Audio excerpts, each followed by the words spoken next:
अमिता मुद्रा वृंदावन से। श्री हरिवंश जी गुरुदेव, दंडवत प्रणाम। गुरुजी, आपने कहा था कि जैसे किसी सीनियर डॉक्टर के अंदर रहकर निपुण डॉक्टर बना जा सकता है, वैसे ही गुरु के बिना पूर्ण ज्ञान भगवान नहीं करा सकते। लेकिन किसी भी गुरु के प्रति मेरा 100% संपूर्ण समर्पण भाव नहीं आता। तो महाराज जी, मैं अपना गुरु कैसे ढूंढूं? भगवान से कहो, प्रार्थना करो। किसका प्रश्न है? हाँ, भगवान से कहो कि हे जगत गुरु श्री कृष्णचंद्र जी, प्रगट में मुझे गुरुदेव के रूप में आप मिलो। तो जब कृपा करेंगे तो आपका विश्वास बैठाल देंगे, क्योंकि वो आपको भी जानते हैं, वो अपने गुरु स्वरूप को भी जानते हैं। तो आपको ऐसी जगह ले जाएंगे जहां आपका विश्वास फिट हो जाएगा, आपके अंदर विश्वास प्रकट कर देंगे और स्वीकार करके आपका कल्याण कर देंगे। क्योंकि गुरु ही साक्षात भगवान है, दूसरा कोई नहीं। कभी व्यक्ति गुरु नहीं हो सकता और गुरु कभी व्यक्ति नहीं होता। जिसकी गुरु के प्रति व्यक्तित्व की भावना है, उसका 100% क्या 1% भी विश्वास नहीं है। जब गुरु पर यह भाव है कि साक्षात परब्रह्म बोल रहे हैं, तुम्हारी प्राकृतिक मानसिक दृष्टि है, तुम उस दृष्टि से देखोगे तो सब तुमको नाटक ही नजर आएगा। क्योंकि तुम्हारी नाटकमयी दृष्टि है ना, तो तुम्हारा कोई % नहीं संतों के प्रति है। किसके प्रति? और एक जगह विश्वास हो जाए तो अखंड मंडलाकारम व्याप्तमेन चराचरम तत्पदम दर्शितमेन तस्मै श्री गुरुवे नमः, सर्वत्र भगवत बुद्धि हो जाएगी। सवाल हल होता है, अगर एक हासिल भूल जाए तो पूरा सवाल गलत हो जाएगा। तो मानी संख्या से सवाल होता है। मानी संख्या गुरु साक्षात परब्रह्म तस्मै श्री गुरुवे नमः। मानी संख्या, फिर जानी बात कि अखंड मंडलाकारम व्याप्तमेन चराचरम। तुम्हारी बुद्धि कितनी है? पार्थिव बुद्धि है। तुम्हारी बुद्धि में ना अध्यात्म है, ना भक्ति की अवस्था है, तो बुद्धि कैसे जानेगी? क्या विद्यार्थी टीचर की योग्यता को जान सकता है क्या? टीचर से ज्यादा पढ़े हुए, डिग्री लिए हुए, वो बता सकता है कि ये इसमें कमी है।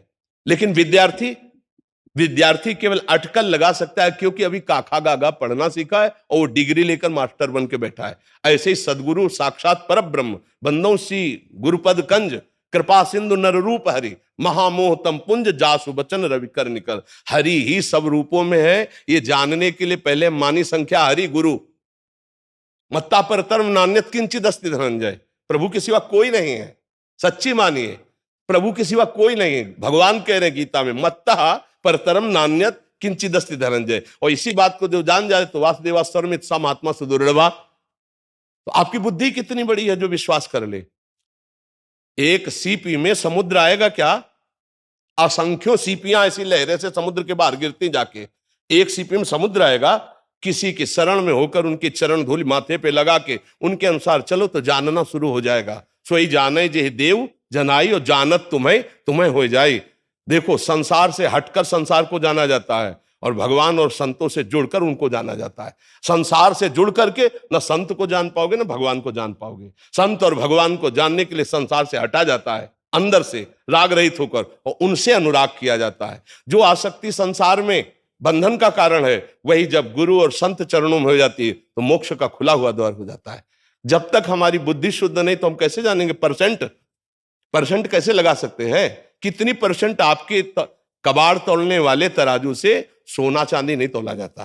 ध्यान रखना, उसके लिए अलग तराजू होता है। तो कबाड़ जैसे संसार की त्रिगुणात्मिका माया के द्वारा जो भोगों में रत बुद्धि है, वो संतों को नहीं तोल सकती। उसके लिए थोड़ा कांटा दूसरा होता है। आओ उस कांटे में। पहले शिक्षक थोड़ी कोई बन जाता है, पहले विद्यार्थी बनता है। पहले किसी महापुरुष के आज्ञा पर चलो, मत मानो गुरु, वचन मान लो और चलना शुरू करो। फिर अपने आप तुम्हें रोना आने लगेगा कि मैं कितना भूल में थी। अब ऐसे कि कोई % में तो तुम्हारे पास क्षमता क्या है? तुम संत को तोल लो। तुम्हारे पास कौन सा तराजू है, कौन सी बुद्धि है? आप हमें उसे प्रमाणित करें जिससे आप संत को तोल सकते हैं। महत संगस्तु दुर्लभ हो। आज हरि की कृपा हुई जो आप यहां बैठी हुई हो। तुम पैसे से यहां नहीं आई हो, पैसे के बल से नहीं आई हो। हरि की कृपा हुई। महत संगस्तु दुर्लभ हो, लेकिन अगम्य हो। अगर समझ आ जाए तो अमोघ हश्च, निश्चित परिवर्तन होगा, निश्चित कल्याण होगा। आज के बाद आप देखना ये तुम्हारी बुद्धि में क्या रंग चढ़ता है। साधु, महात्मा, गुरु, इनको खिलवाड़ ना समझा जाए। देखो, हम ये कहते हैं कि अगर कहीं नकली नोट है तो उसका असली कहीं है। बिना असली के नकली नहीं बन सकता। तो नकली नोट को देखकर ऐसा मत सोचो कि असली है ही नहीं। ऐसी चक्कर में मत रहो, % मत जोड़ो। पूरी खा पानी पा जाएंगे, % नहीं समझ सकती हो। साधु का स्वरूप जानने के लिए या तो स्वयं भगवान जना दें, या उसकी चरण धूलि में लोटो, तब जान पाओगे। जब जड़ भरत जी को नहीं जान पाए, रहुगण पालकी में जोत दिए और जब वचन बोले वो, तब वो कूद गए। और कौन थे? कपिल भगवान से सत्संग करते थे, कोई साधारण नहीं था रहुगण। अरे आप तो ब्रह्मबोध संपन्न महापुरुष, महाराज ये स्थिति कैसे होगी? तब कहा, रहुगण तत्तपसा न याति न चेज्या न निरूपणात् ग्रहाद्वा न छंदसा नैव जलाग्नि सूर्यो बिना महत्पाद रजोभिषेकम।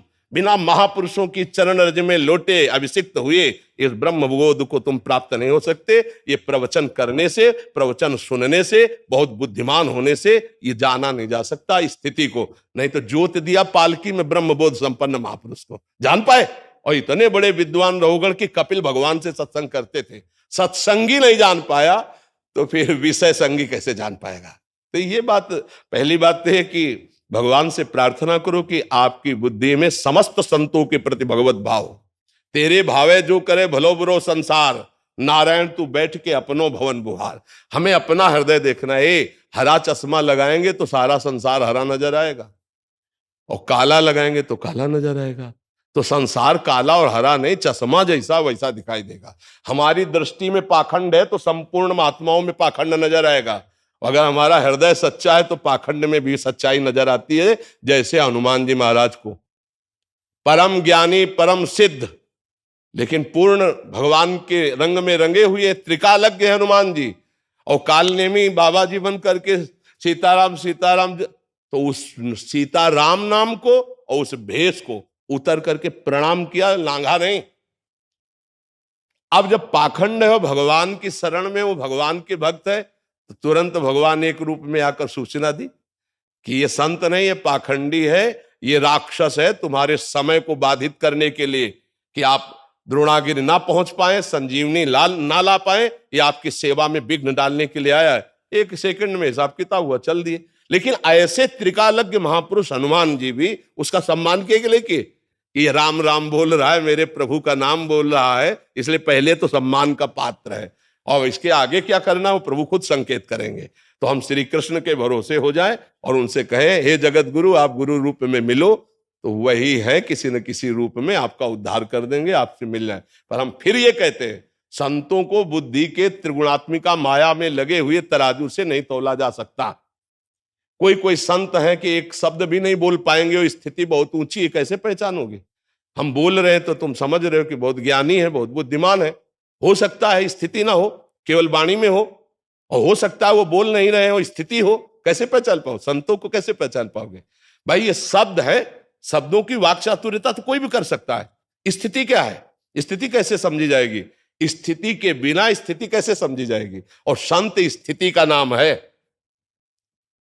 जो काम क्रोध लोभ मोह मद विजयी है, षड विकार जित अनघ अकामा, कोई कामना नहीं, निष्पाप और निरंतर भगवान में जिनकी स्थिति है, संत जानो। अच्छा, स्थिति में होने में कोई मुकुट थोड़ी लग जाता है कि भाई मुकुट लग गया है सिद्ध हो गए। कैसे जानोगे? जब उनके चरणों की आराधना करोगे और वो कृपा कर दे, तभी तो। नहीं, जड़ भरत जी अगर ना बोलते तो पालकी में ही जोते रहता, और हो सकता था पिटाई भी करवा देता कि ये कहार बहुत मनमानी चलता है। पर जब बोले तो उनके नेत्र खुले कि इतने बड़े महापुरुष आत्मबोध संपन्न, इनको मैं पालकी में जोते चरणों में गिर गए। संतों को पहचानना खेल है, तो इसलिए। नरेश जी भोपाल से। राधा वल्लभ श्री हरिवंश जी। राधा वल्लभ श्री हरिवंश महाराज जी।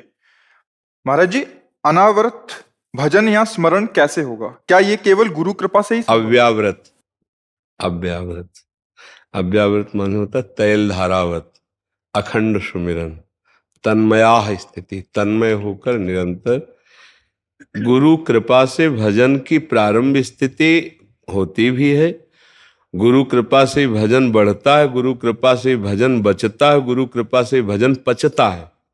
मूल तो गुरु कृपा ही है, पर पुरुषार्थ अपना कभी कायरता में न बदले। हमें जितना भगवान ने सामर्थ्य दी है, उस सामर्थ्य को हम सतमार्ग में ही लगाएं। हम ऐसे कायर बन के न बैठे कि कृपा से सब हो जाएगा, ऐसा नहीं होता। हम मन वचन कर्म से त्रिशुद्ध होकर के अपने आराध्य देव के प्रति संपूर्णतया समर्पण वृत्ति रखकर निरंतर प्रयासरत रहें तो उनकी कृपा से अव्यावृत भजन हो जाता है। पर प्रयास हमारा जरूर होना चाहिए। अगर प्रयास नहीं तो वो प्रमाद करेगा। प्रमाद कहते हैं ना करने योग्य कार्य को करना और करने योग्य कार्य को ना करना। तो इसलिए प्रमाद स्थिति से बचने के लिए हमें अपने समय को सार्थक करना है। समय सार्थक करने के लिए जो हमें नाम जप करना, वाणी जी का गायन करना, लीलाओं का श्रवण करना, गायन करना और संत महापुरुषों के पावन चरित्रों का गायन श्रवण करना, भगवत सेवा, साधु सेवा, समाज सेवा, इन सब के द्वारा हमारा हृदय पवित्र होकर भगवत कृपा पात्र बन जाता है। तब निरंतर सुमिरन होता है। पर इसमें अभ्यास योग हमारा कृपा श्री भगवान की, गुरुदेव की। यदि हमारा अभ्यास शिथिल है तो फिर आप कृपा का अनादर कर रहे हैं। अभ्यास योग युक्तेन चेतसा नान्यगामिना। हर श्वास में अधिक से अधिक नाम मंत्र जपने का अभ्यास जब होगा तो भगवत कृपा से ये विक्षेप रहित होकर निरंतर होने लगता है। पर दीर्घ काल निरंतर सत्कार सेवितो दृढ़ भूमि। जो नाम मंत्र गुरु से मिला है उसे दीर्घ काल तक बड़ी महत्व बुद्धि रख करके निरंतर अभ्यास करे तब वो अभ्यास परिपक्व होता है। महत्व बुद्धि कैसी?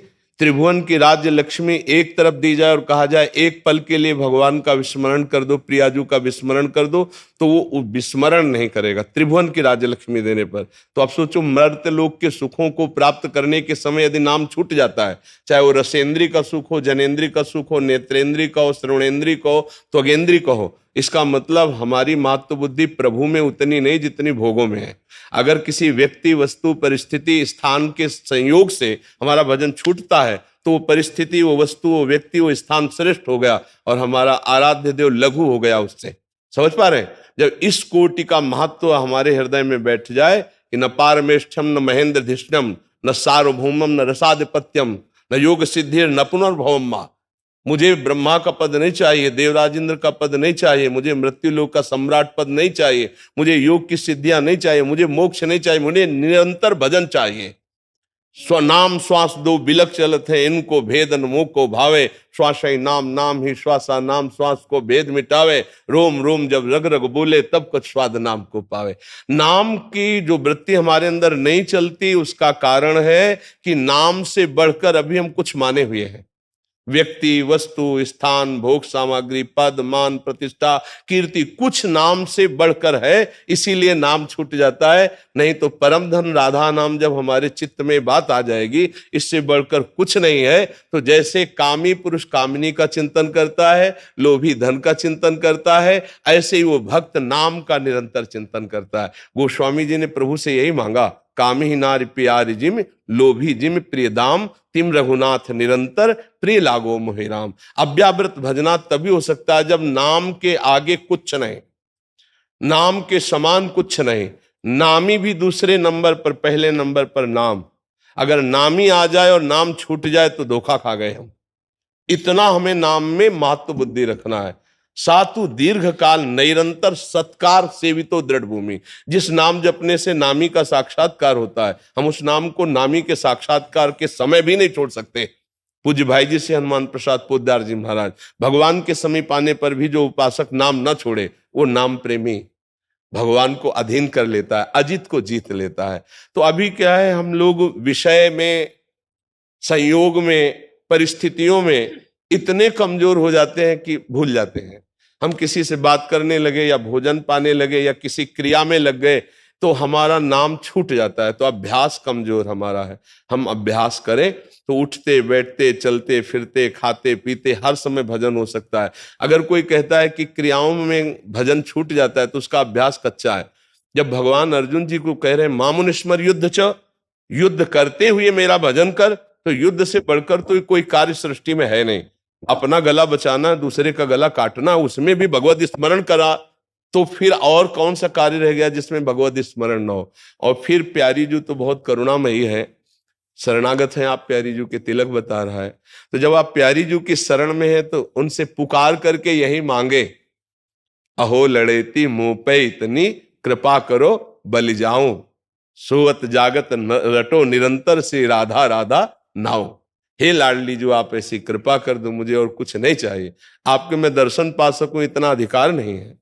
वो आपकी कृपा, कभी उदारता करना। पर मेरी मांग ये है कि मेरी जिह्वा से हर समय राधा राधा राधा राधा ऐसा निकल। राधा नामयु कार्यम हेनुद्रि मिलितम साधना घीस कोटिस। जो राधा राधा ऐसा उच्चारण करता है, करोड़ों साधनाओं का फल उसके लिए तुच्छ हो जाता है। जो राधा राधा उच्चारण करता है तो लालजू उसके रजिस्टर को ही नष्ट कर देते हैं। जो जन्म जन्मांतरों के संचित कर्म है, जो हमारे आगे क्रियमाण कर्म है, अनुलिख्यानंतानपि तदपराधान मदपतिर महाप्रेमा विष्टस्तव परम देयम विमसति तवैकम श्री राधे गृणति नामामृत रसम महिमना का सीमाम स्पृशति तो दास्यैक मनसाम। हे लाडलीजू, जो राधा राधा ऐसा उच्चारण करता है तो लालजू उसके अनंत अपराधों का लेखा जोखा ही नहीं करते। संचित कर्म भस्म हो जाते हैं और जो क्रियमाण है, आगे जो कर्म हमारे, वो निष्फल हो जाते हैं। और राधा नाम के प्रभाव से जो प्रारब्ध है वो निष्प्रभावित हो जाता है। आएगा प्रारब्ध, अपना प्रभाव दिखा करके उसे चकनाचूर नहीं कर देगा राधा नाम जापक को। तो इसलिए नाम पर हम महत्व बुद्धि रख करके कि हमें परम धन राधा नाम जो मिला है, जो शरणागत मिला है, जो हमको निज मंत्र मिला है, जिसको जो अधिकार से मिला है, ये हमारा प्राण है, हमारा जीवन है, हमारा लक्ष्य है, हमारी श्री जी है। नाम ही हमारी श्री जी है। यद्यपि नाम और नामी अभेद होते हुए भी नाम स्वामी और नामी सेवक है, क्योंकि जहां स्वामी नाम पधारता वहीं प्रभु को आना होता है। तो प्रभु अनुगामी है नाम के, नहीं तो सबके हृदय में प्रभु बैठे हैं, दर्शन कर लो। सबके हृदय अक्षत विकारी, पर सकल जीव जग दीन दुखारी।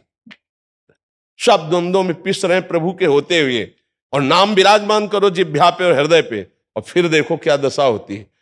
अगर गदगद सुर नैना सजल दंपति रस रहे भीन, ईगत वृंदा विपिन में फिरे प्रेम तन लीन। चाहे जहां लाखों कोस दूर हो, तुम्हारा मन वृंदावन में घूमेगा, तुम्हारे नेत्रों में प्रिया प्रीतम बसे रहेंगे। पर नाम को महत्व बुद्धि करके पकड़े। हम लोगों में सबसे बड़ी कमी है कि हम मर्त सुखों को इतना महत्व दे देते कि नाम छूट जाता है। जिस समय नाम छूट गया उससे बड़ी हानि, उससे बड़ी विपत्ति नहीं है। भाई ये बात हमारी कब समझ में आएगी कि नाम छूटना ही विपत्ति है। का हनुमंत विपत्ति प्रभु सोई, जब तो सुमिरन भजन न होई। हानि हरिवंश के नाम अंतर पड़े, लाभ हरिवंश उच्चरत बानी। अगर हमारा नाम चल रहा है तो इससे बड़ा मेरा लाभ क्या हो सकता है। तो राधा नाम तो अमृत है। राधा राधा राधा राधा कैसे छूट जाएगा। अगर हमारे हृदय में पैसे का महत्व या चेक हो तो हर समय हम ऐसे हाथ लगाए रहेंगे नहीं। कोई ऐसा ना हो कि अनजाने में भी कोई काट ले। तो अगर हमारी महत्व बुद्धि रुपए से अधिक नाम में हो जाए, परम धन, तो हम हर समय नाम का चिंतन करेंगे, कहीं छूट ना, ये व्यक्ति आया है बात करेंगे, कहीं नाम छूट ना जाए। तो नाम जानते हो कैसे जपा जाता है। जब किसी से बात किया जाता है, राधा अंदर बोला और उसके चेहरे में राधा लिखे हुए हैं। अब आंख में आंख मिलाकर हम बात कर रहे हैं, वो समझ रहा मेरी तरफ देख रहे हैं, नहीं उसके और हमारे बीच में राधा नाम। अब बात कर रहे हैं और चिंतन राधा नाम का हो रहा है। युक्ति होती है। प्रसाद पा रहे हैं, राधा राधा राधा। पात्र मार्जन कर रहे, राधा। सोनी लगा रहे, राधा। रसोई बना रहे, राधा। हल जोत रहे, राधा। ऑफिस जा रहे, राधा राधा राधा। अभी आनंद की अंदर अनुभूति होने लगे, पर ऐसा प्रमादी स्वभाव हो गया है कि नाम में महत्व बुद्धि नहीं। चूंकि हृदय में हमारे द्वारा कुमार्गामी वासनाएं एकत्रित की गई हैं, तो पापवंत कर सहज स्वभाव, भजन मूर्ति भाव न काऊ। पर आप तो शरणागत हैं, आप महत्व बुद्धि कीजिए तो निरंतर नाम चलने लगेगा।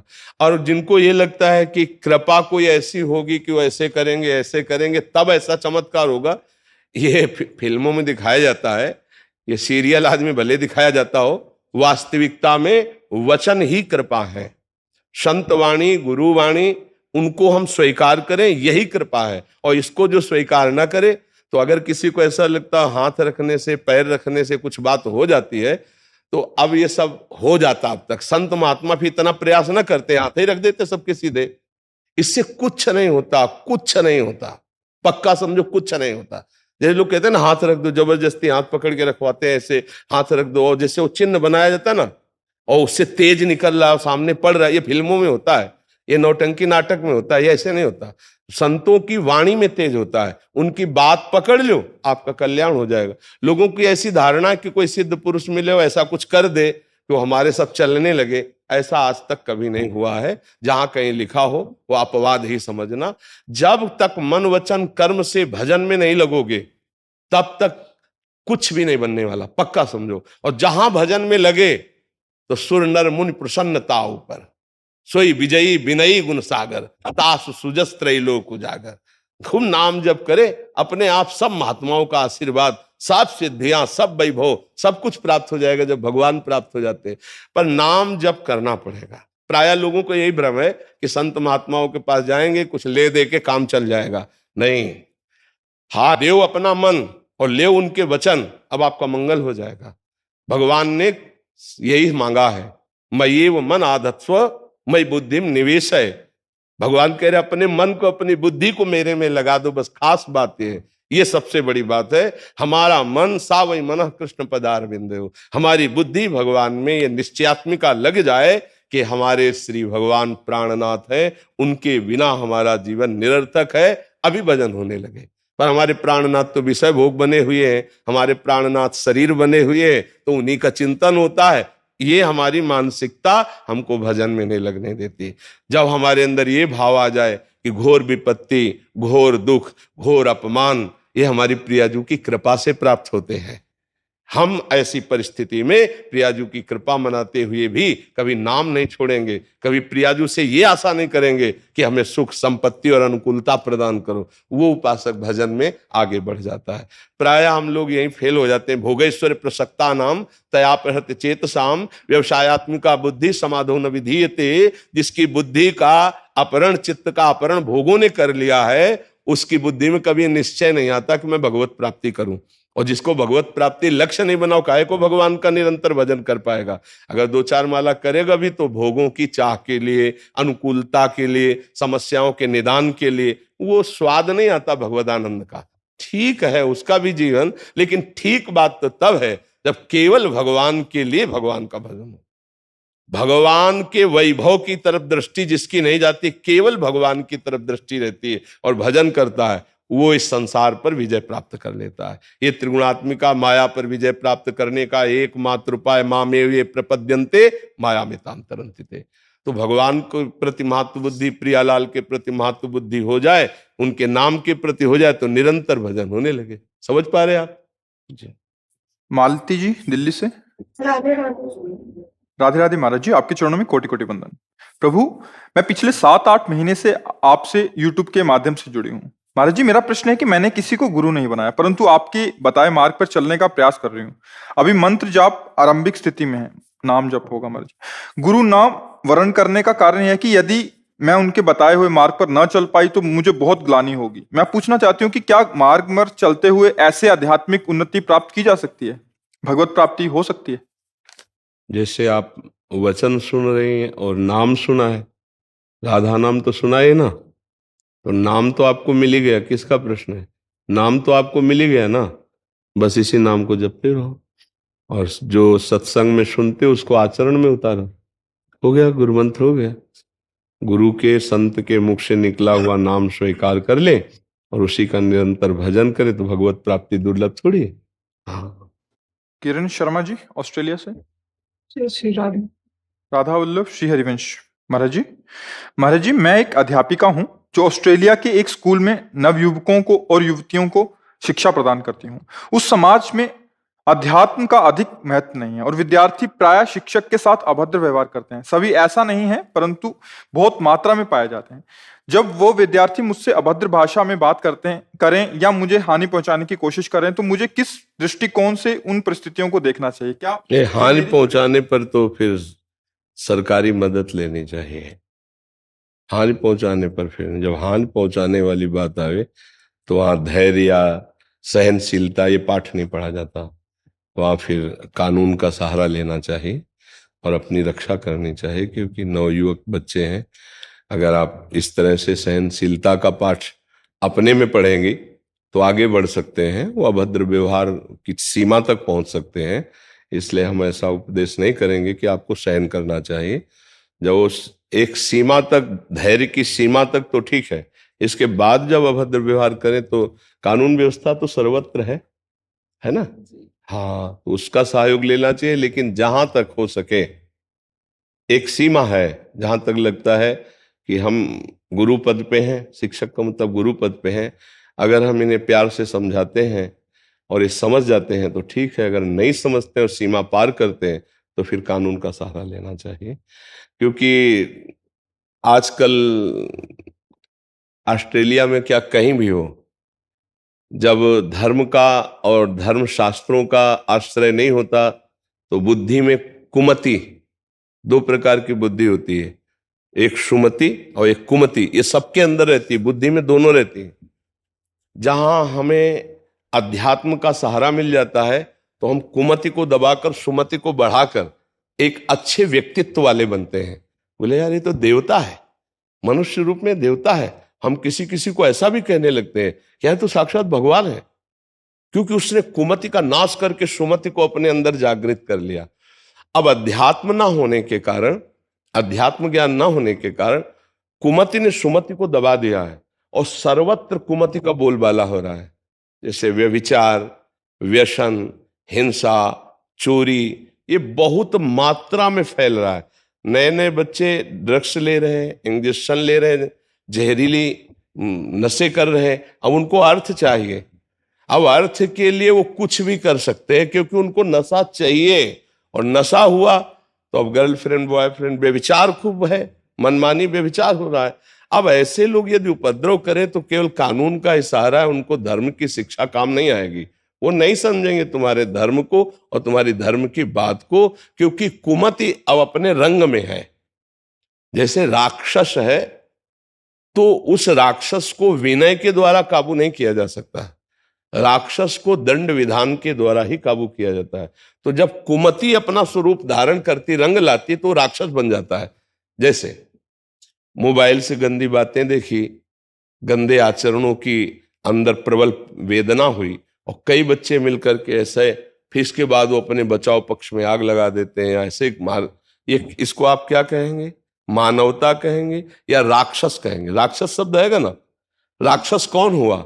जो सुसुख वांछा में इतनी बुद्धि भ्रष्ट हो गई कि अपने जैसे ही शरीर को, हमारे शरीर को चींटी काटे तो हमें दुख होगा, उस शरीर को हमने नष्ट कर दिया, धर्म विरुद्ध आचरण कर दिया। तो ये राक्षसी प्रवृत्ति बढ़ रही है। गुरु है, हमारी माता के समान है, इनके सामने कैसा व्यवहार करें? आप खुद बता रहे हैं कि वो ऐसा व्यवहार, अभद्रता, तो कुमति बढ़ी हुई। कुमति को दंड के द्वारा सुधारा जाता है। सुधारने के 4 बताए गए शासन के। साम माने विनय पूर्वक समझाना, आपसे हाथ जोड़कर कहते हैं आप ऐसे से ऐसा, देखो आपके स्वभाव का परिवर्तन होना चाहिए, आप हमारे बच्चे हो। साम। और दूसरा, उनको प्रलोभन देकर आप अच्छे बनोगे, आप ऐसे हो जाओगे आप। और तीसरा, कुछ देकर, उसे दाम कहते हैं, राजनीति के अंतर्गत आता है इसमें। चौथा फिर आता है आखिरी दंड। अगर तुम नहीं समझ पा रहे हो तो तुम्हारा, तो यहां साम दाम भेद ये सब नहीं चल पाएगा, यहां एक दंड ही चल पाएगा। जब कुमति बढ़ती है तो वो दंड के द्वारा ही सुधरता है, दूसरा कोई उपाय नहीं होता। नहीं तो वो आपके ऊपर हावी हो सकते हैं, चाहे स्त्री शरीर हो चाहे पुरुष शरीर हो।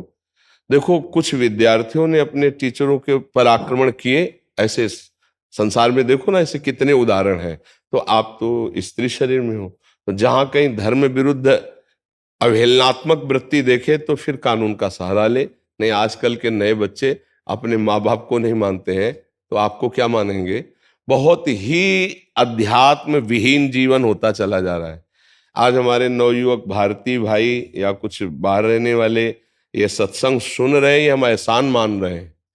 हम उन्हें धन्यवाद कहते हैं कि आप सत्संग सुन रहे हो, ये हमारे भाग्य हैं, उनके भाग्य नहीं है, हमारे भाग्य कि आप सत्संग सुन रहे हो। ऐसे कलिकाल में, ऐसे वातावरण में जहां ऐसी राक्षसी बुद्धियां अपना तांडव कर रही, वहां नौजवान गंदे आचरण छोड़ रहे हैं और अच्छे सतमार्ग में चल रहे हैं, तो हम ये समझते हैं कि हमारे ऊपर बड़ी कृपा कर रहे हैं। हाँ, तो कम से कम बात मान रहे हैं, ये हमारे ऊपर बड़ी, और लाखों की संख्या में, एक दो नहीं लाखों की संख्या में। जैसे प्रातःकालीन का कहोगे, रात कहो, रात के जैसे हम 2:15 में लिफ्ट से नीचे होते हैं और फिर लिफ्ट से लेकर के यहाँ गेट तक 35-40 हजार लोग होते हैं, बच्चे बच्चियां, और उनमें 80% नौयुवक होंगे, नौजवान। तो हमें लगता है कि रात में क्लब में नाचने वाले बाबा जी के लिए रोड में खड़े हैं, बस इतना ऐसे हुए चले गए। तो कलयुग में भगवान की एक विशेष कृपा हुई कि संत की बात मान रहे, बाबा जी की बात मान रहे, नहीं तो आजकल कोई किसी की बात नहीं मानता है। तो अब इतनी तप बल कि आपकी बात का प्रभाव पड़े ऐसा तो है नहीं, क्योंकि आप गृहस्थ में हैं। तो फिर कानून बल अपनी रक्षा के लिए जितना उचित है उतना उपदेश कर दिया, और स्वयं कोई ऐसा दंड विधान ना करे, नहीं वो आपका अपमान कर देंगे। आज के बच्चे ऐसे उद्दंड है। तो आप हमें तो यही लगता है कि ऐसे ही चला जाए, क्योंकि सहनशीलता ज्यादा नहीं। अगर ज्यादा सहनशीलता तो फिर वो दुष्टता पे उतर आएंगे। एक संस्कृत में शब्द कहा गया है नीति में, सठे साठ्यम समाचरेत, कि दुष्ट को दुष्टता की भाषा समझ में आती है। एक यशो थे, तो थाने के, वो यशो ही तो कहते हैं। तो वो उनको जब परिचय के थे तो कि वैसे अगर विनय पूर्वक समझाया जाए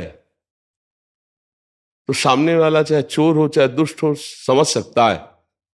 तो उनका कहा महाराज जी, ये पवित्र बुद्धि वालों में तो हो सकता है लेकिन दुष्टों में नहीं। उन्होंने घटना सुनाई कि किसी चोर ने चोरी की और पक्का पता चला कि इसने चोरी की, तो उसको बैठाल करके थोड़ा मीठा मंगाया, ठंडा पानी पियो। कहा भाई जो चोरी की है हमें पता है, आप दे दीजिए। कौन कहता है चोरी की? ये प्रोग्राम हो गया। इसके बाद उठाया डंडा, 20 डंडे मारे। बोले सर अभी अभी बताता हूं, अभी पूरा सर। तो उनका ऐसों के लिए मिठाई और पानी और हाथ जोड़ना, सठे साठ्यम समाचरित। दुष्ट दुष्ट की ही भाषा समझता है, वो शांत साम भाव समझ ही नहीं सकता है। दुष्ट को समझाने के लिए फिर तिनकर काल रूप में भ्राता भगवान भी कहते हैं, उनके लिए मैं काल स्वरूप धारण करता हूं, तब उनकी समझ में आता है। नहीं वैसे हाथ जोड़ने वाली भाषा उनको समझे में नहीं आती। तो आजकल दुष्टता बढ़ रही है, नहीं बढ़ रही। गुरुजनों का आदर, माता पिता का, वैसे पढ़ने वालों में तो विनय बढ़ना चाहिए। विद्या विनयम ददाति, विद्वान या विद्या संपन्न को तो विनय। लेकिन आज की पता नहीं कैसी विद्या है कि वो उद्दंड बना रहे हैं, नहीं बना रहे हैं। संतों के प्रति अश्रद्धा, शास्त्रों के प्रति अश्रद्धा, माता पिता की मर्यादा से रहित वार्ता करना, उद्दंडता करना, टीचर से गुरु की भावना न रखना। अब वैसे अपने लोग जब जाते थे तो पहले हर टीचर को प्रणाम करते थे, नहीं ऐसे कर, और फिर प्रार्थना होती थी। अब पता नहीं आपको प्रणाम करते? नहीं, जवाब ही नहीं देते। जवाब मैं उनको प्रणाम करती हूँ, पर वो बहुत नहीं, प्रणाम करके बच जाओ, बस यही है। ले आज का समय बदल गया, देखो ला। हाँ, तो हम लोगों को जो शिक्षा प्रारंभ में दी जाती थी तो सबसे पहला काम होता, जब टीचर के सामने जाते थे तो ऐसे। हाँ महाराज जी, भारत में तो फिर भी अभी कुछ हद तक ये मर्यादा है, बट विदेशों में तो इसका खंडन ही हो गया है महाराज जी, पूरा मतलब पहले से ही नहीं। तो ये विदेश के ही अवगुण हमारे देश में आ रहे हैं, विदेश के ही अवगुण आ रहे हैं, नहीं आ रहे। ये जो बेविचार प्रवृत्तियां हैं, जो गंदी बातें, विदेशी हैं, अपनी भारतीय थोड़ी। भारतीय संस्कृति में एक बार एक पूर्व प्रसंग है कि जब अकबर सम्राट था तो राजवीर क्षत्रियों की बहुत हत्या हुई युद्ध में उसके द्वारा। वो तो बलशाली कुल परंपरागत राज्य करता रहा। तो रात्रि के समय एक 12 वर्ष का पूरा कवच बांधे हुए और उन लाशों में दीपक से ऐसे चेहरे देख रहा था। तो सब सैनिक सो रहे थे, कुछ अंगरक्षकों के साथ कि कितने मारे गए अकबर देखने के लिए। तो उसने देखा कोई सैनिक हाथ में भाला, जब प्रकाश पड़ा तो देखा अत्यंत सुकुमार 12 वर्ष। तो बोले डरने की बात नहीं, मारना नहीं, कौन है? नजदीक जाके मैं, हाथ में दीपक। तो उनका तुम कौन हो? मैं सम्राट अकबर आपसे जानना चाहता हूं आप कौन है, और निर्भय रहिए, मैं आपको दंड नहीं दूंगा। कोई अपराध आप नहीं कर रहे, पर इन शवों में क्या देख रहे हैं? तो उसने कहा, मैं कोई पुरुष नहीं हूं, मैं एक भारत की राजकुमारी हूं और मेरा पति युद्ध में मारा गया, जो होने वाला था, समझ रहे, तय हो गया था। पहले कम अवस्था में ब्याह होते थे ना, तो उनका हुआ नहीं था तो दूसरा कर लीजिए। बोले हम भारतीय एक बार जिसका वरण करते हैं आजीवन उसका निर्वाह करते हैं। तो बोले 100 क्यों ढूंढ रहे हैं? बोले उसके साथ भस्म करूंगी अपने शरीर को, चिता लगाऊंगी। उसके होश उड़ गए। ये भारतीय संस्कृति, एक बार जिसको वरण कर लिया आजीवन के लिए उसका। सत्यवान को जब वरण किया सावित्री जी ने, तो नारद जी ने बताया बहुत गलत कर लिया, 1 वर्ष में मर जाएगा। तो उनका 1 वर्ष तो बहुत होते, जिसको हमने वरण किया 1 दिन भी अगर वो हमारे साथ रहेंगे तो आजीवन उसी स्मृति में हम निकाल देंगे। और उसी पातिव्रत ले यमराज से छुड़ा लिया सत्यवान को। आपने चरित्र को सुना है। ये हमारा भारत देश है, ये हमारे भारत की संस्कृति है। ये नहीं कि 4 दिन उससे बॉयफ्रेंड बने और फिर ब्रेकअप, फिर दूसरा, फिर ब्रेकअप, यानी ऐसे नहीं, फिर तीसरा। अब देखो ये क्या है, चरित्रहीनता है ना। ये कहां से आया है? बाहर से आया ना, अपने देश का है। हमारे समय जब हम स्कूल में पढ़ते थे शब्द ही नहीं था, बॉयफ्रेंड गर्लफ्रेंड शब्द ही नहीं था।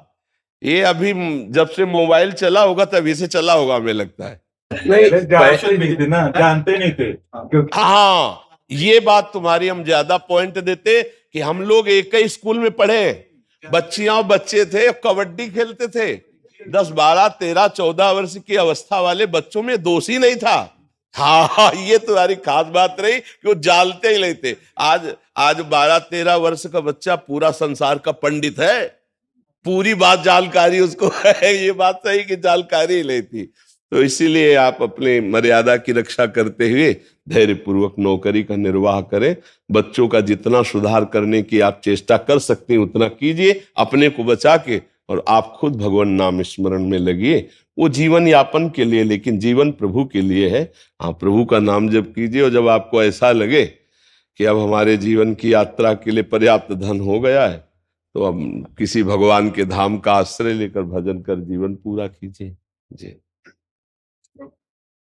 राधे राधे। श्री हरिवंश महाराज जी। महाराज जी, मैं राजकीय चिकित्सालय में ऑर्थोपेडिक सर्जन हूं तथा पेशे से अपने मरीजों का ऑपरेशन तथा उपचार से मदद भी करता हूं।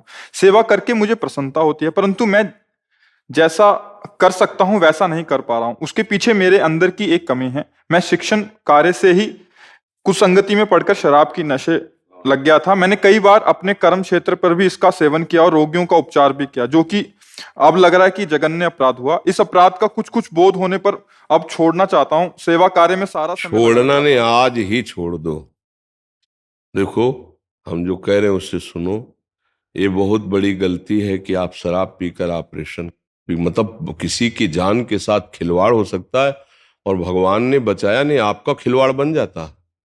आज की समाज ऐसी है कि अगर ये जान जाए कि आप शराब पी करके ऑपरेशन किए हो, ऑपरेशन बिगड़ जाए, तो आपको जिंदा ऑपरेशन कर देंगे। आप तो शून्य करके ऑपरेशन, बेहोश करके, आप बिना बिना बेहोश की ऑपरेशन कर देंगे। है ना आज की समाज, अस्पताल के अस्पताल तोड़ फोड़ मार नहीं मचा देते। देखो, आज हमारे पास आए हो तो आप श्री धाम वृंदावन में बैठे हुए आज शपथ लीजिए कि आज के बाद मैं शराब नहीं पीऊंगा। बोलो, मैं श्री धाम वृंदावन में बैठा हूँ, शपथ लेता हूँ कि आज के बाद शराब नहीं पीऊंगा। मैं श्री धाम वृंदावन में बैठा हूँ, मैं शपथ लेता हूँ कि आज के बाद मदिरा का सेवन नहीं करें। बिल्कुल, आज से आप निश्चिंत रहो। पीछे जो हुआ उसका। महाराज, ये प्रश्न था कि हमारे पेशे में कुछ लोग बोलते हैं कि ये उचित है, तो बिल्कुल उचित नहीं, बिल्कुल उचित नहीं। कैसे उचित है? कैसे कैसे बोल रहे हैं, कितने नीच प्रवृत्ति के हैं। मदिरा पान करके आप उन्मत्त होकर किसी का ऑपरेशन कर पाएंगे? आप पोस्टमार्टम करते हैं क्या? पोस्टमार्टम करते हैं तो 2 डिपार्टमेंट है कि एक? तो आप केवल पोस्टमार्टम करते हैं, मरे हुए आदमी का सर्जरी भी करते हैं। तो फिर आप ऐसा। हमारे पापा के साथ ऐसे हुआ है। पापा मतलब बेटी फेंकते थे तो उनको बाहर में प्रॉब्लम था, ऑपरेशन के लिए लगे थे। उसे ऑपरेशन में बिल्कुल नहीं, बिल्कुल भी बात बोले ना सुने, हाँ, ऐसे तो हाँ, उसमें अब क्या है कि अर्थ की बाहुल्यता है। अच्छा, पूरा का पूरा जिम्मेवारी आपके ऊपर है, वहां कोई जाएगा नहीं। जहां ऑपरेशन का कमरा होता है उसको क्या कहते हैं? Operation theatre. हाँ, ऑपरेशन थिएटर है, वहां तो कोई जाता नहीं। आप स्वामी हो और वो बेहोश होकर के आपके, इसलिए बिल्कुल ठीक नहीं है। तो आज से आपकी पक्की शपथ है।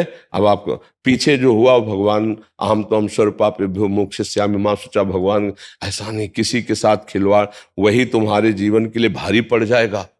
कोई नहीं जाना, ऐसा कुछ नहीं हुआ, भगवान की कृपा रही।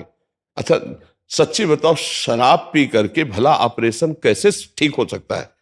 क्योंकि उस समय आप मस्ती में हो, उस समय आपकी बुद्धि लड़खड़ा रही है, कुछ भी हो अच्छा, तभी कभी कभी कोई कहता है कि ऑपरेशन के बाद अंदर ही अमुक चीज रह गई या अमुक ऐसा हो गया, तो वो इसीलिए हो जाता है कि प्रमाद स्थिति में नहीं। ऐसे वो कोई कैंची रखने वाली या कोई सामान रखने वाली जगह ऑपरेशन के समय, अरे उसके प्राणों पे बनी हुई है। कोई भी ऑपरेशन हो, जरा सा इन्फेक्शन हो जाए, रिजेक्शन हो जाए, जरा सी चूक हो जाए, आदमी मर जाए।